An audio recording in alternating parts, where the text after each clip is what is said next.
sophisticated machines that carry us near the edge of space fail, they do so horrifically, plummeting to Earth with a terrifying loss of life.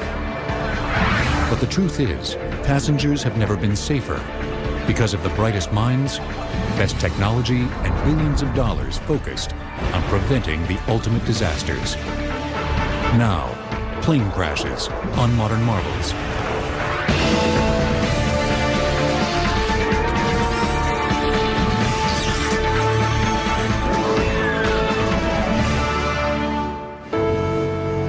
On July 18th, 1996, TWA Flight 800 was en route from New York to Paris. A 747 with 230 passengers and crew. The plane was just south of Long Island's shoreline when something went catastrophically wrong. We were notified that an aircraft was missing, and then shortly thereafter we heard that boaters had found parts of the aircraft in the water, and witnesses had seen an airplane go down.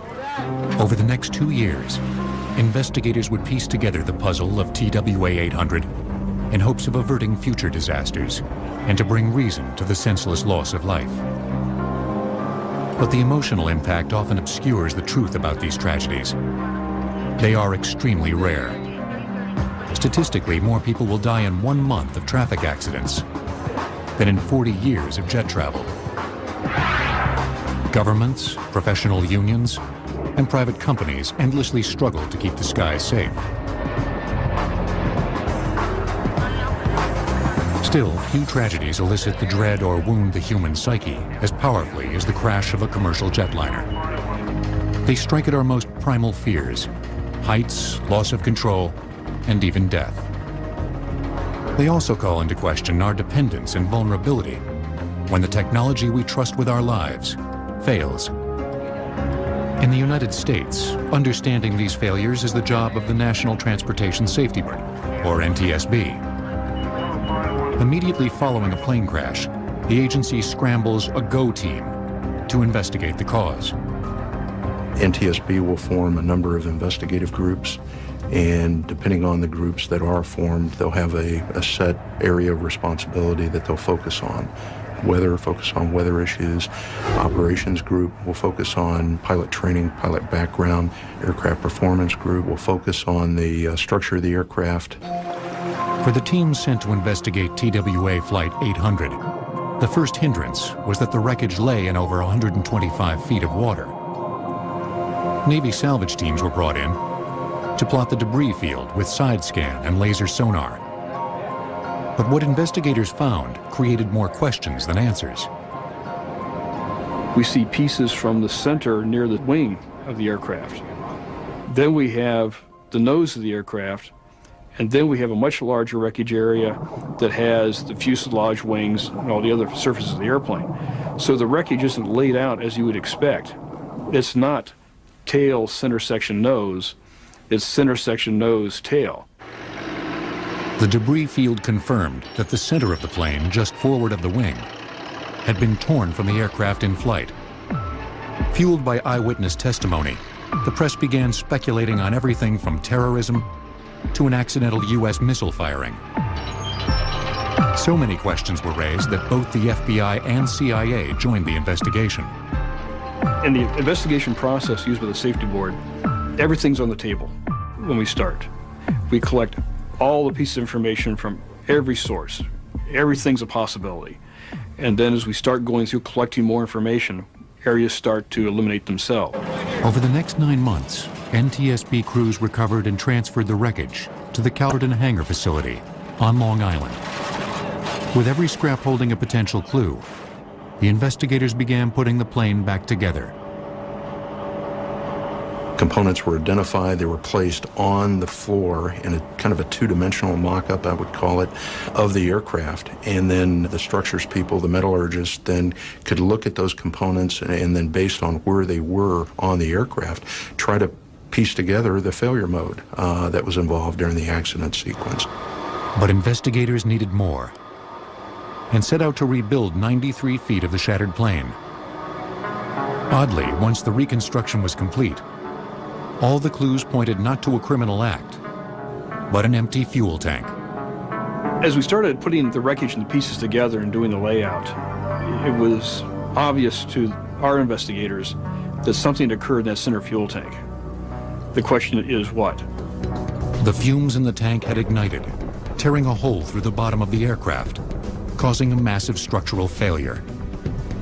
The nose section separated from the rest of the plane and plummeted to the ocean. After a brief climb taking nearly 20 seconds, the fuselage suffered another explosion.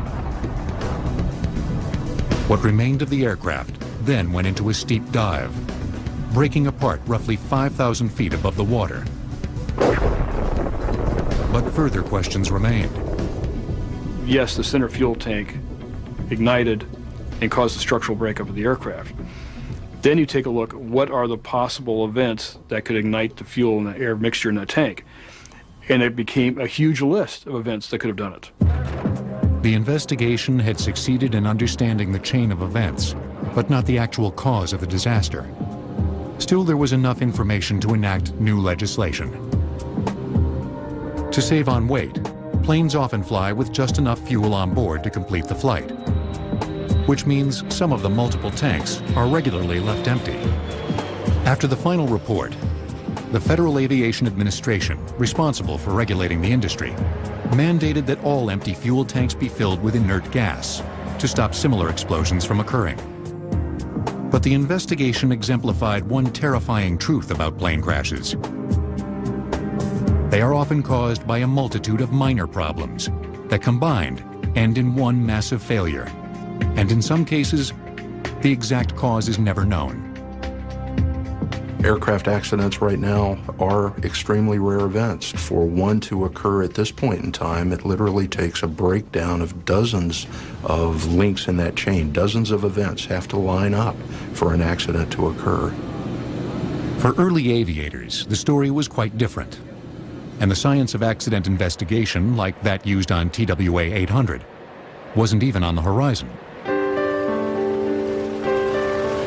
During the 1920s, military and small personal airplanes like the Jenny dominated the skies. The crashes, though horrific, were on a small scale, and very little remained for those interested in sifting through the wreckage.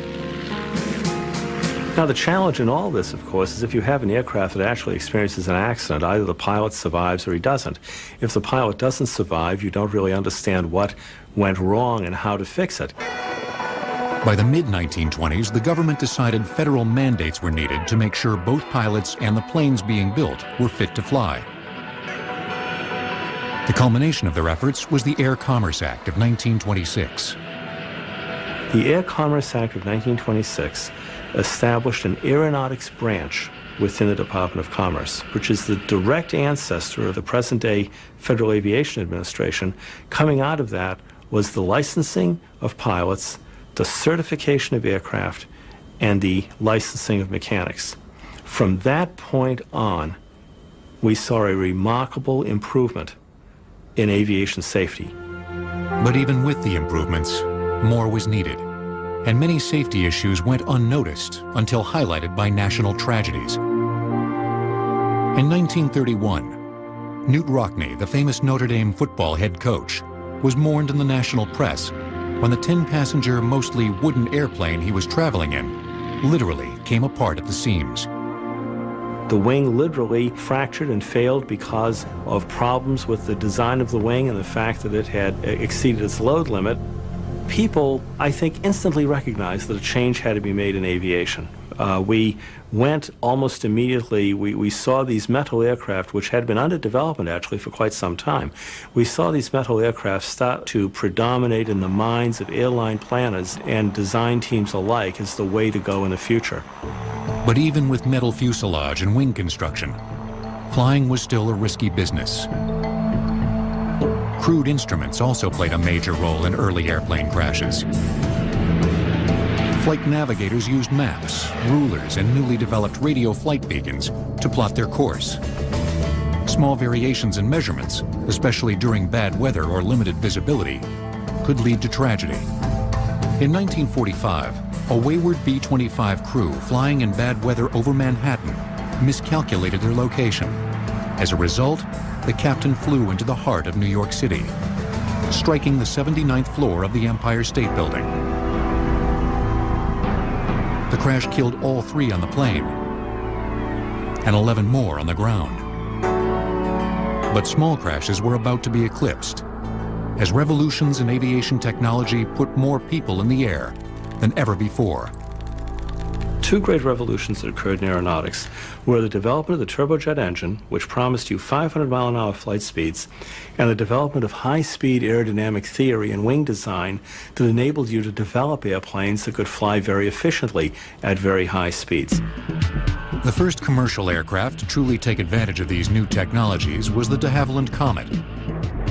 Built in 1949 and able to hold 36 travelers, the Comet became the world's first turbojet passenger plane. But it's also remembered for its disastrous safety record. A Comet disappeared on a flight over the Mediterranean. Then another Comet disappeared. There had been other incidents and accidents of the Comet involving other things, but now all of a sudden you had this disappearance of airplanes and some evidence that something had occurred to them so suddenly that the crews had been unable to convey any sort of message to Earth. Clearly these airplanes had disintegrated. What had caused this? By looking at the wreckage, investigators concluded that the comets were breaking up due to metal fatigue. Cracks in the fuselage formed at the corners of the plane's square windows. The fatal flaw changed aircraft design. From that point on, round windows would be designed into fuselages to eliminate stress points. But as one group of engineers looked for ways to keep planes in the sky, another group looked for ways to bring them down. For the FAA, one of the best ways to prevent plane crashes is to cause them.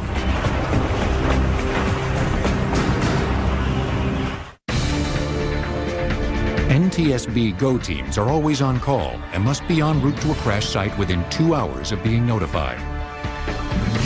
Plane crashes will return on Modern Marvels.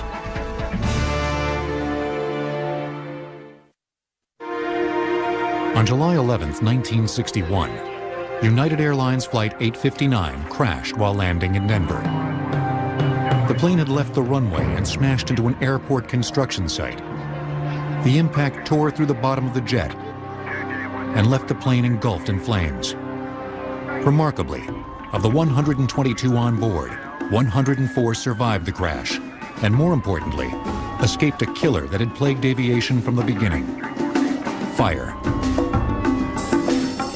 Since the FAA's inception in 1958, it has worked hard at improving ways to get passengers lucky enough to survive a crash off a burning aircraft. Many of you have noticed what's called the disco lighting or the floor strip lighting. That's been a wonderful thing to prevent people from turning down the wrong set of seats and finding that an exit wasn't there. Countless flame tests performed over the decades at the FAA's William Hughes Research Facility led to breakthroughs in fire-resistant seats and aircraft interiors. We have seen clearly a very great difference in design application from, say, the jetliners of the 1960s and 70s with the kind of materials they had that readily gave off those kinds of toxic and lethal clouds to the kind of materials you have in a new jetliner or a new aircraft today. Some of the most dramatic lessons about fire and other problems, such as aircraft structural integrity, were learned from full-scale tests. These well-planned disasters helped scientists understand the forces at work during the real thing. The Federal Aviation Administration would take an old transport airplane, they would load it with perhaps an experimental fuel or an experimental fire retardant or things of this sort, and then they would run it down a track. One of the most elaborately planned crashes conducted by the FAA was performed in 1984 at Edwards Air Force Base in California. A remotely piloted Boeing 720 aircraft was the laboratory. The purpose of the crash was to test a new fire-retardant fuel. Crash test dummies, interior probes, and high-speed cameras were also installed to measure the forces at work and to see what might be done with future aircraft design to ensure that all passengers could walk away from a survivable crash. Well, clearly, if we take a look at what's happening to that aircraft as it hits the ground and moves along the ground, you have to make certain that the passenger remains fixed in their seat, and that whatever violent motions they're undergoing, as violent as those will be, do not result in the connection of that passenger with something else at very high impact. Though useful, the test was far from a complete success. The pilot on the ground was unable to accurately line up the plane before impact. As a result, the left wingtip struck first, spinning the plane sideways. Metal spikes on the crash strip used to rip open the fuel tanks also ruptured one of the plane's engines. With gushing fuel and the burning engine as an ignition point, the entire aircraft was instantly consumed in a fireball. Full-scale tests are extremely expensive, and as evidenced by this 720 test crash, difficult to control. At the drop facility at NASA's Langley Research Center in Virginia, relatively small-scale crash testing allows for some very precise measurements. The Impact Dynamics Research Facility is 240 feet tall and 400 feet long. It can lift up to 30,000 pounds, meaning we can lift an aircraft that weight to a drop height that we need to test into surfaces such as soil, water, dirt, and crash airplanes, basically, is what we do.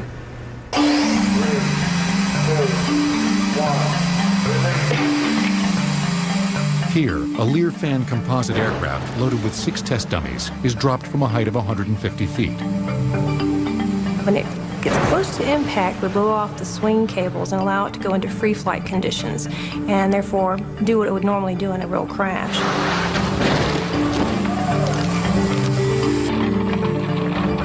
The sizes of the planes being tested may be limited, but the safety information being gathered is applicable to all aircraft. We're learning a lot from these in a lot of ways. Not just the human information, but the structural information. Taking the information and looking at it and saying, how can we change these structures so that it absorbs energy better, so it's less heavy even, you know, what kind of exotic materials can we use instead of traditional aircraft materials to lighten the structure and make it a more efficient energy absorber. The work here is to help people walk away from survivable crashes. But not all data comes from laboratory experiments.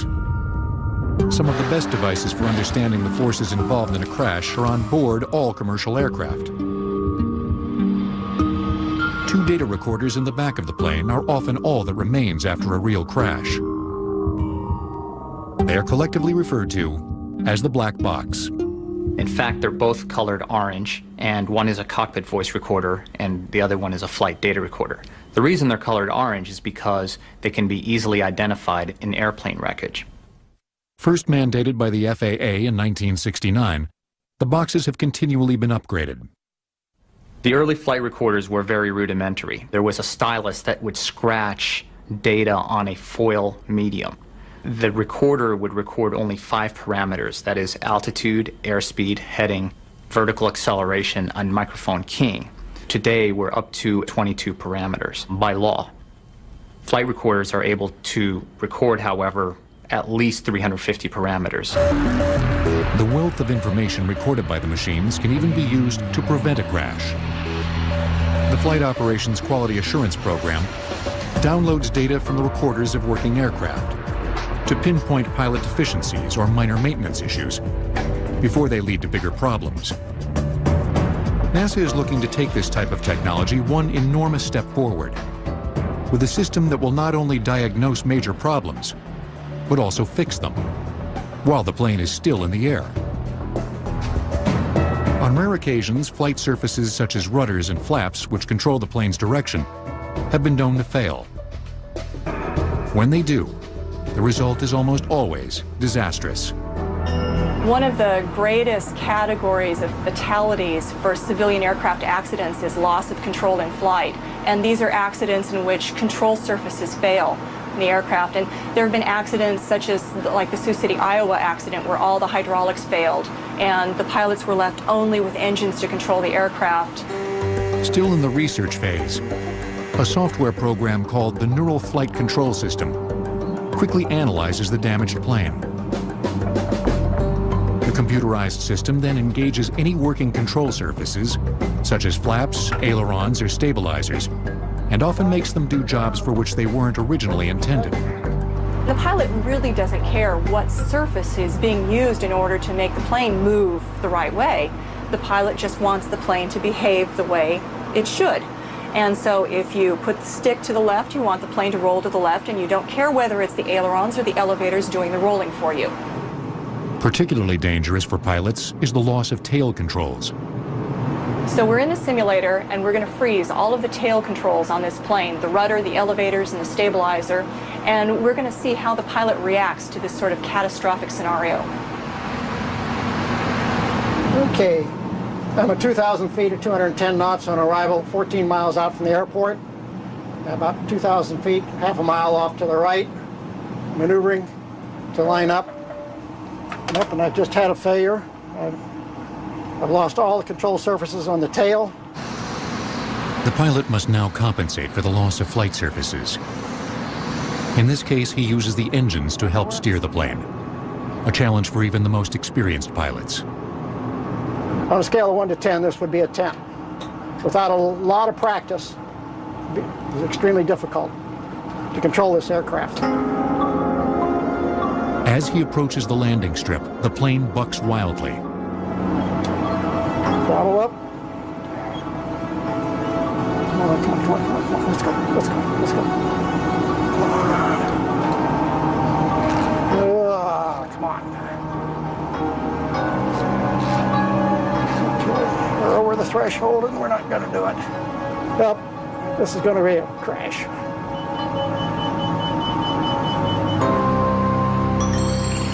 The scenario is run again, but this time, the pilot activates the neural flight control system at the first sign of trouble.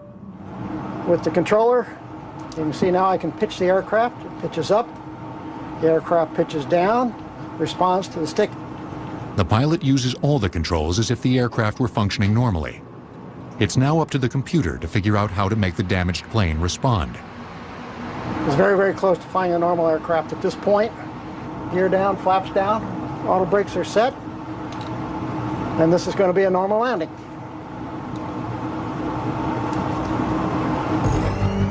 In the past 20 years, over 1,100 people have been killed due to loss of control accidents. Implementation of cutting-edge NASA technology may make this type of crash a thing of the past. But better aircraft are just part of the air safety equation. Others are working to mitigate the most complicated and dangerous variable facing planes today: the pilot. Taxi for takeoff with India. The drop facility at the NASA Langley Research Center was originally used by the Apollo astronauts to practice moon landings. Plane crashes will return on Modern Marvels.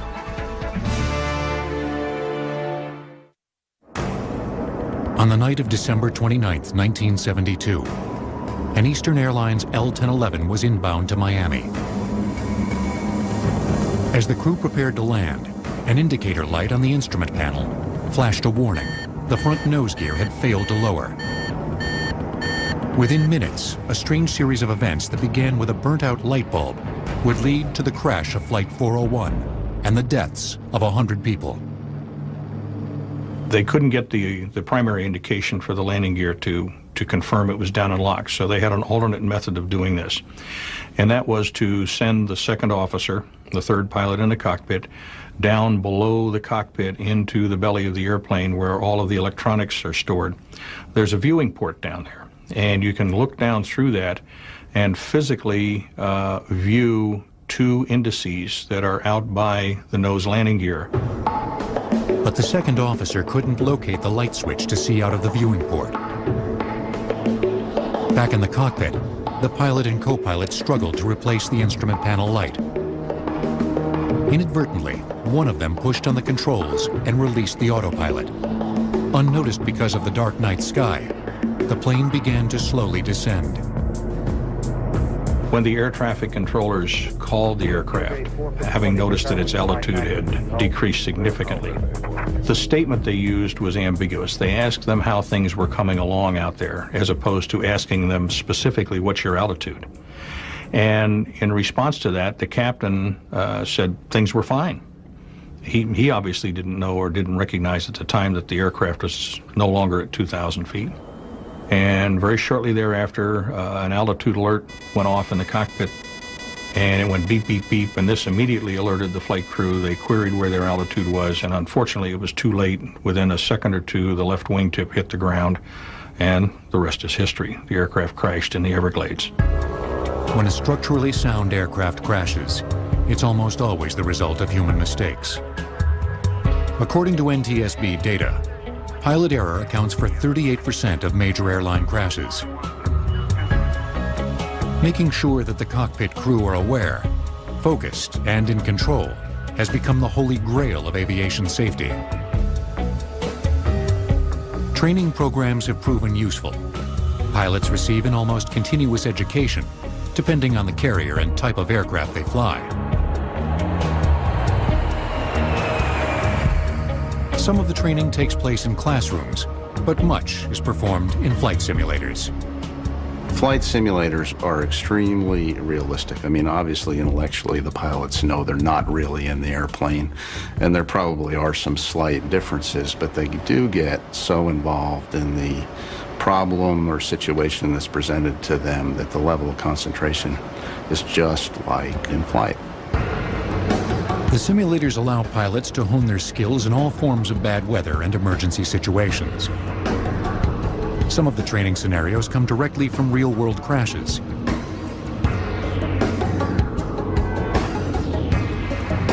Hydraulic pumps pitch and shake the simulator to heighten the realism. Today, the fidelity of the simulators is such that we can actually fully train a flight crew to fly the airplane in the simulator to the level of proficiency that will allow them to go out, and the first time they operate the airplane will be on the line with passengers on board. But all the training in the world does little good if the pilot is unable to remain alert and ready for a potential disaster. Simple human factors such as sleep deprivation can hinder pilots from making good decisions. Long flights and changing time zones can put pilots at risk. Research has shown some of these problems would include changes in memory, where you may have problems memorizing things, short-term memory loss. You can have an increase in your reaction time, so it would take a much longer time for you to respond. Or you may even miss a stimuli, in which we call this a lapse, when the brain just fails to respond. Since 1980, NASA researchers have been looking into the sleep-deprived pilot problem, and some of their studies have come up with novel solutions. In a study that we conducted, we gave pilots a 40-minute opportunity to nap while they were in the seat. We found that during this time, they were able to obtain about a 30-minute napping period. And then during the landing phase of the flight, they showed less physiological fatigue and increases in physiological alertness. So we have found that a short-term nap actually can help pilots or any individuals in maximizing their performance and alertness levels. Other advances are being made to the instruments pilots use. Warning and pilot alert systems have been implemented to detect potential problems before they become serious. First envisioned in the 1950s, one of the most important is a device that cautions pilots when they're flying too close to the ground. The first generation of these ground proximity warning systems or terrain alert systems, there's several names for them, largely because of their lack of reliability or number of false warnings needed improvement. The latest generation of the ground proximity or terrain warning systems are so good that false warnings have essentially been eliminated, at least in the 8 or 9 years that it's been in service. There has been no inadvertent flights into terrain. NASA is continually refining the instruments that keep pilots aware of their surroundings. And now technology is being developed that will give pilots a much more realistic and detailed view of where they are. NASA's new synthetic vision system takes digital terrain maps and couples them with GPS technology. Pilots are given a virtual image of the outside world, even through fog or the dead of night. Using maps generated by a 2000 space shuttle mission, the system realistically reproduces 80% of the Earth's terrain. You're over Lake Tahoe right now. This is a photorealistic database where we've taken a digital elevation model and draped aerial photography over top of it. With this technology and with this photorealism that we've got, you can see the ski slopes, you can see the mountains, you can see everything that's out there, and we can provide that technology and that capability on cockpit displays today.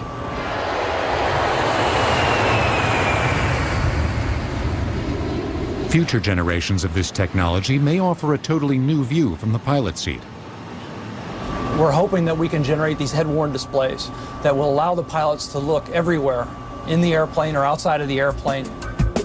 That means through the floor, ceiling, and right out the back of the plane, offering pilots a better look at their surroundings than ever before. But not all crash safety advancements have been designed into the plane. Runway technology has also evolved. And these new tarmacs may help save lives when a plane comes in out of control. Statistically, to be involved in a fatal plane crash, a passenger would need to fly a randomly chosen U.S. domestic flight every day for 21,000 years. Plane crashes will return on Modern Marvels. On March 5, 2000, Southwest flight number 1455 was on approach into California's Burbank Airport. What should have been a routine landing turned into a near disaster when the plane landed too fast and much further down the runway than allowed. The runway at Burbank Airport is 7,000 feet long, a little bit less than 7,000 feet. He touched down 2,000, 2,500 feet beyond the beginning of the runway. Normally try to touch down the first 1,000, 1,500 feet. The crew frantically tried to stop, but failed.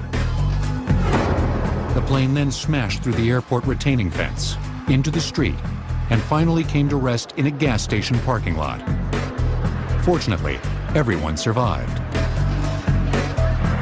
Runway safety has become a major issue as aging airports are pushed to handle ever-increasing traffic.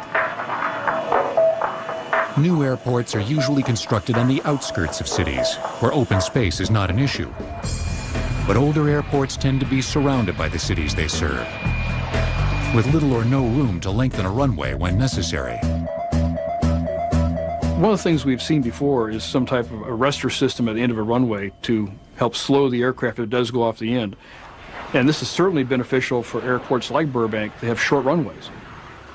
Since 1982, overruns have led to 23 fatalities, over 300 injuries, and millions of dollars in aircraft damage. A newly developed device called the Engineered Material Arresting System, or EMAS, may put a stop to these types of plane crashes. Made from porous concrete, the material lines a shallow pit, or is manufactured into small blocks at the end of a runway. As demonstrated by this full-scale crash test, performed in 1996 with a 727, the plane hits the material, sinks in, and skids to a halt. Other runway hazards exist. Increasing air traffic means the very real danger of planes crashing into each other on the ground. Runway traffic. Runway traffic. NASA's runway incursion prevention system is being developed to help pilots keep track of the ever-changing airport landscape. Each airplane is equipped with broadcasting information, giving each airplane that is in the airport environment an awareness of where that other airplane is. That information is then correlated or coalesced into an onboard database and presented to the pilots on their displays. And then the algorithms that are behind that are always checking and verifying whether there is a potential that the two airplanes could come in collision. Runway conflict. Runway conflict. Ground thrust flaps 20. Coming to 20. Good, sir. Okay, I'm going to start a right-hand turn here, get out of his way. Weather can also pose a threat to airport traffic in the form of turbulence. As planes slow for landing, they become less stable and more vulnerable to atmospheric changes, but turbulence can strike at any time. Weather radar systems, originally developed during the Second World War, have steadily improved, Today, through their familiar green, yellow, and red display, they show pilots the safest path through a tumultuous sky. But also there's an added color of magenta which shows you the areas of turbulence. Today those regions can be highly exaggerated and not necessarily tell you where hazardous turbulence is. This new radar system, being installed in the nose of this NASA research aircraft, may help future pilots find turbulence before it finds them. Over the course of 13 flights in 2002, NASA researchers took their 757 and went looking for what most pilots spend their entire careers trying to avoid. Okay, this is going to keep up for a little while. During our turbulence flights, we would take the aircraft in turbulence environments, and I would guide the aircraft towards thunderstorms. We're a weather research flight, and they want to go down to a lower altitude and penetrate that weather for data purposes. You guys have fun. God bless you. Yeah. Let's see. We could make predictions using the radar of the loads the aircraft would encounter when it would hit the turbulence. Then we would actually fly into the turbulence to validate these predictions. One of the most difficult forms of turbulence to combat is actually caused by other aircraft. As planes travel through the air, invisible wind vortices are generated at their wingtips. Planes caught in these spiraling wakes can, in worst-case scenarios, be physically flipped over. Scientists are developing mathematical models to warn pilots of these unseen dangers. Here, the computer display, up in the left-hand corner, accurately predicts the invisible vortex and marks it in red. The reason that we use a theoretical approach and predict the location of the wake for the display is because there is no one sensor that can measure wake vortices at this point in time. The technology just isn't there to put these sensors on board the aircraft for that purpose. So what we do is actually predict the location of the wake based on the theoretical equations, and we display the predicted location of the wake on the display. Improvements in radar, turbulence detection, and runway arrestor systems are making already safe jetliners even safer. Sadly, it would take a national tragedy to show that the greatest threat to airline safety is not a force of nature or human error, but an act of terror. According to the FAA, overcrowding at airports will only get worse. It estimates that by the year 2012, U.S. carriers will transport over 1 billion passengers every year. Plane crashes will return on Modern Marvels.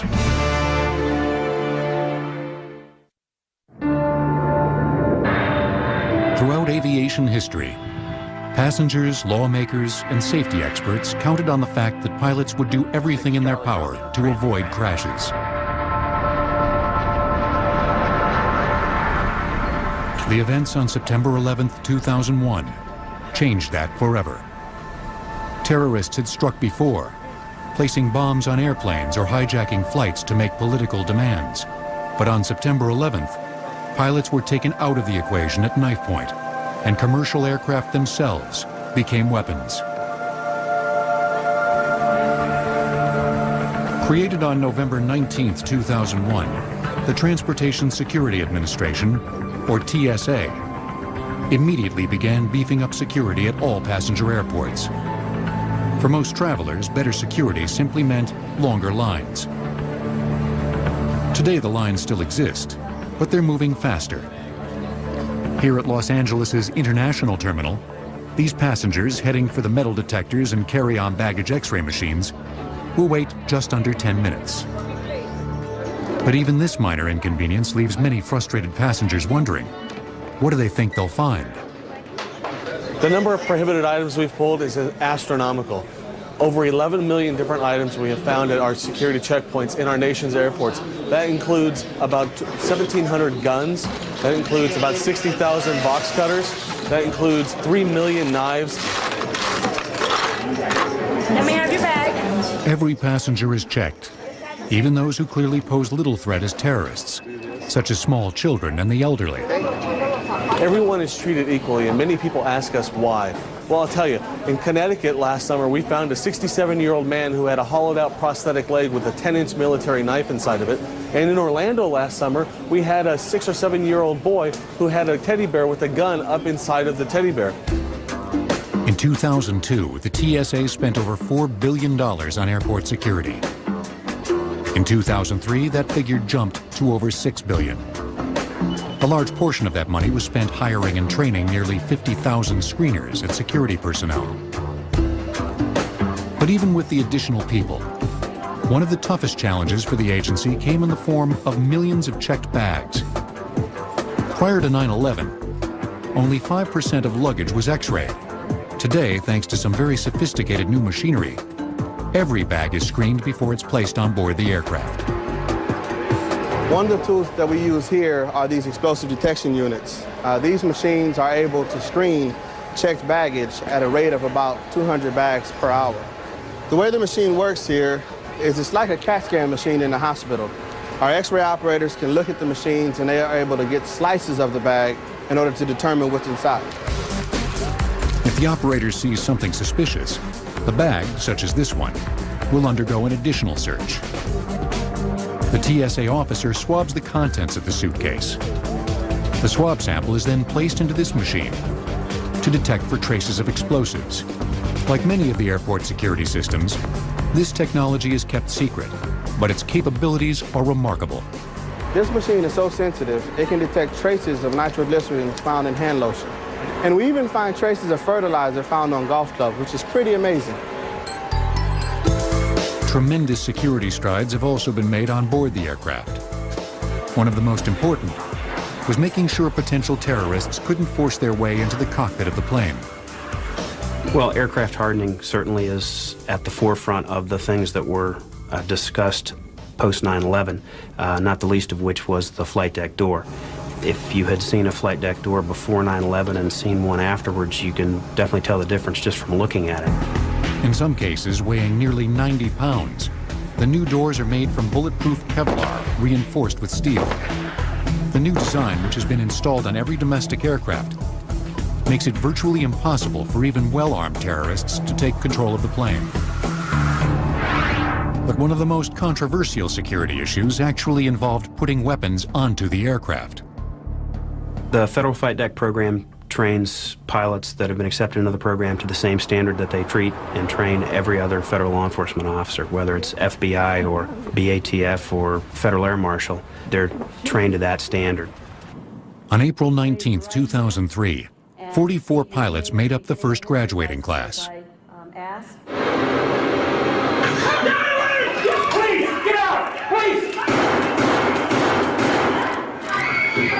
Part of their training was conducted using special target simulators. The video allows them to experience the adrenaline of an armed attack, while the laser pistol records the location and accuracy of each shot.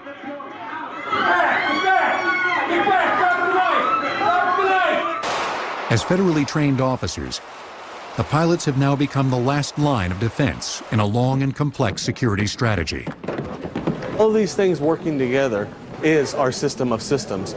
If one of the things doesn't function the way it should, one of the other systems is going to back it up. So the program that we have put in place is build upon one level and then build upon that level and then build upon another level to ensure that our passengers traveling in the American aviation system are the safest they've ever been. I think we've made tremendous strides since 9/11 towards safety and security. While we cannot make it 100% guarantee that nothing's going to happen on an aircraft, I can tell you that I'm an airline pilot and I fly all the time, and I've seen what goes on behind the scenes since 9/11, and it's a far safer environment today than it ever has been. Despite the attacks on September 11th, flying thousands of feet in the air at nearly the speed of sound is still one of the safest forms of transportation. And with billions to spend and millions of lives at stake, aircraft safety professionals plan on keeping it that way.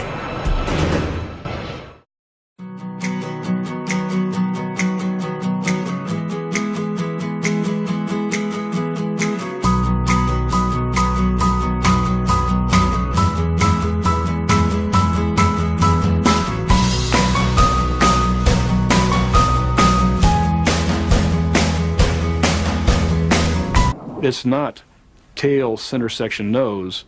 It's center section, nose, tail. The debris field confirmed that the center of the plane, just forward of the wing, had been torn from the aircraft in flight. Fueled by eyewitness testimony, the press began speculating on everything from terrorism to an accidental U.S. missile firing. So many questions were raised that both the FBI and CIA joined the investigation. In the investigation process used by the safety board, everything's on the table when we start. We collect all the pieces of information from every source. Everything's a possibility. And then as we start going through collecting more information, areas start to eliminate themselves. Over the next 9 months, NTSB crews recovered and transferred the wreckage to the Calverton Hangar facility on Long Island. With every scrap holding a potential clue, the investigators began putting the plane back together. Components were identified, they were placed on the floor in a kind of a two-dimensional mock-up, I would call it, of the aircraft, and then the Transportation Safety Board, or NTSB. Immediately following a plane crash, the agency scrambles a GO team to investigate the cause. NTSB will form a number of investigative groups, and depending on the groups that are formed, they'll have a set area of responsibility that they'll focus on. Focus on weather issues. Operations group will focus on pilot training, pilot background. Aircraft performance group will focus on the structure of the aircraft. For the team sent to investigate TWA Flight 800, the first hindrance was that the wreckage lay in over 125 feet of water. Navy salvage teams were brought in to plot the debris field with side scan and laser sonar. But what investigators found created more questions than answers. We see pieces from the center near the wing of the aircraft. Then we have the nose of the aircraft, and then we have a much larger wreckage area that has the fuselage, wings, and all the other surfaces of the airplane. So the wreckage isn't laid out as you would expect.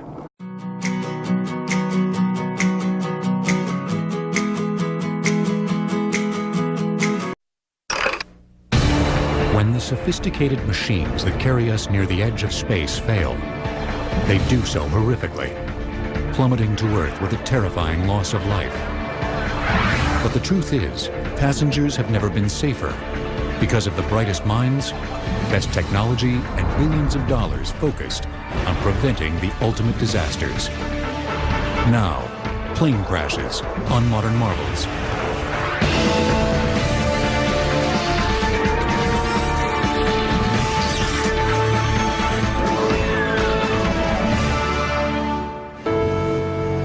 On July 18th, 1996, TWA Flight 800 was en route from New York to Paris. A 747 with 230 passengers and crew. The plane was just south of Long Island's shoreline when something went catastrophically wrong. We were notified that an aircraft was missing, and then shortly thereafter we heard that boaters had found parts of the aircraft in the water, and witnesses had seen an airplane go down. Over the next 2 years, investigators would piece together the puzzle of TWA 800 in hopes of averting future disasters and to bring reason to the senseless loss of life. But the emotional impact often obscures the truth about these tragedies. They are extremely rare. Statistically, more people will die in 1 month of traffic accidents than in 40 years of jet travel. Governments, professional unions, and private companies endlessly struggle to keep the skies safe. Still, few tragedies elicit the dread or wound the human psyche as powerfully as the crash of a commercial jetliner. They strike at our most primal fears: heights, loss of control, and even death. They also call into question our dependence and vulnerability when the technology we trust with our lives fails. In the United States, understanding these failures is the job of the National Structures people, the metallurgists, then could look at those components and then based on where they were on the aircraft, try to piece together the failure mode that was involved during the accident sequence. But investigators needed more and set out to rebuild 93 feet of the shattered plane. Oddly, once the reconstruction was complete, all the clues pointed not to a criminal act, but an empty fuel tank. As we started putting the wreckage and the pieces together and doing the layout, it was obvious to our investigators that something occurred in that center fuel tank. The question is what? The fumes in the tank had ignited, tearing a hole through the bottom of the aircraft, causing a massive structural failure. The nose section separated from the rest of the plane and plummeted to the ocean. After a brief climb taking nearly 20 seconds, the fuselage suffered another explosion. What remained of the aircraft then went into a steep dive, breaking apart roughly 5,000 feet above the water.